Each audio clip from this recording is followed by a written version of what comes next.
across a little wadi or a gulf. Sitting on the other side was a house, farmhouse, and behind that house was a German King Tiger tank. That was the best they had at that time. It was just it was a monster. Yeah. It had 6 full inches of armor. Yeah. And you could see our shells. They found the tank, hit the turret or hit the body of the tank, and just go ricocheting off. Wasn't able to penetrate it with a. We had a 75 millimeter gun on our tanks, and they had a German 88 millimeter on theirs, which was the most deadly and accurate weapon, field piece that came out of World War II. Very just deadly accurate. And of course, when my work party, 5 men and myself, got out on the hill, we were very exposed to that tank. And direct, we could see it could see us. And the German word for fire is the same as American. So we had no trouble understanding when the damn gun was going off, you know. Yeah. And I would spot people, Joe, you go over here, the next round incoming, and so you go there. And eventually we simply worked down to where we had no concealment to get behind. And my sergeant and I dived into a shell hole in the middle of the road, so shallow that neither of us could get our bodies below the surface. Yeah. But we just had to sit there and take it. And that was very, very hairy. And the funny thing is that we both survived. All 5 of my men survived. And I didn't get hurt, except I had that stupid hand that gave me trouble later.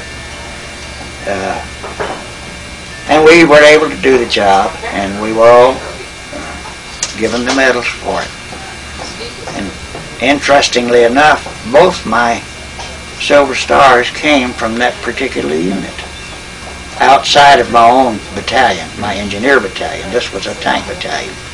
They were, being an armored division, the tank battalion commanders were the column commanders. And we were support infantry, rode on the back of tanks, were the support units to the armor.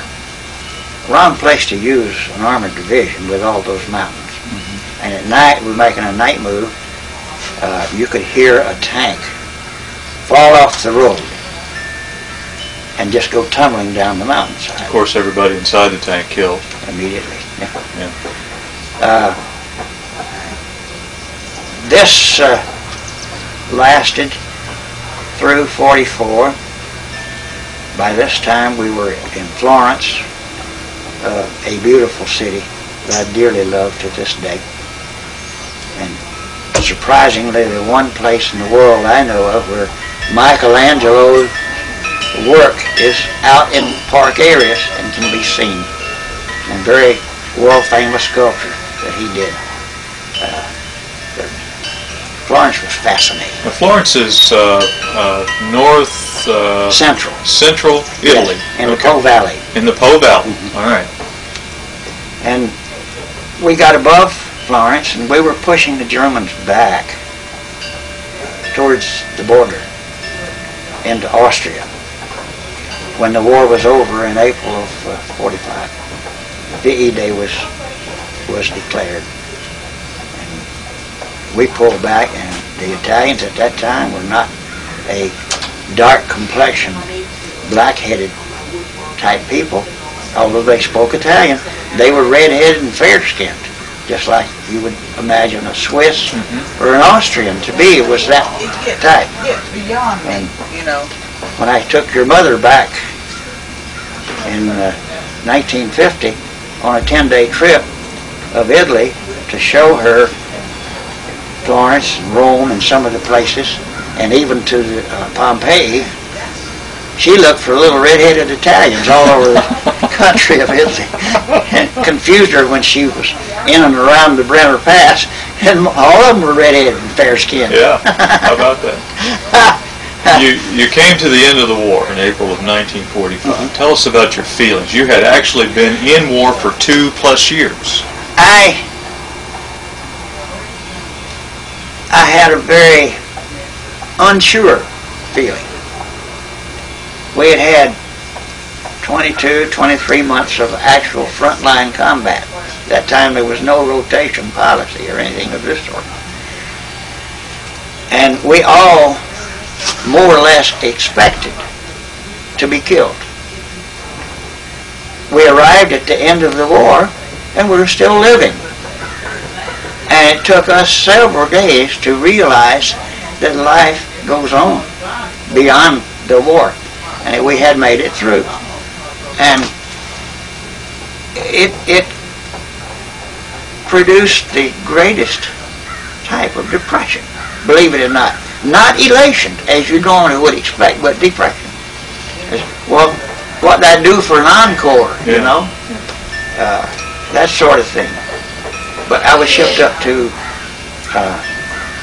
Germany and joined the 7th Armored Division again, which I had helped activate, and ran into some people that I knew. Is that right? And we were all shipped to Camp Lucky Strike. This was a redeployment center going back home. But now Germany at this time was just totally decimated. It was just nothing but rubble. Yes. There was hardly any place that you could turn that... Especially your main centers, your towns, yes. your cities and so forth. The roads were blocked. We went back to Germany in '47 to Frankfurt, Germany. And only at this time, the main thoroughfares were cleared of rubble so that two-way traffic could get through. Many of the streets in the city itself, Frankfurt, were still just as blocked as they were in '45 when our airplanes quit bombing. Yes. And this happened all over Germany. And the Germans had a hard time immediately. Had it not been for the soldiers feeding them and so forth, most of them would have not made it. Right. Right. Their transportation was gone, their organization, their civil structures were gone, and anything that is necessary in the running of a government and supplying people with the necessities of life didn't exist. Now, again, just like us in the Depression, the farmers made out fairly good because they could grow their own foodstuff. Mm-hmm. But the people in the cities certainly did suffer. And this went along until the Marshall Plan. Which was in what year?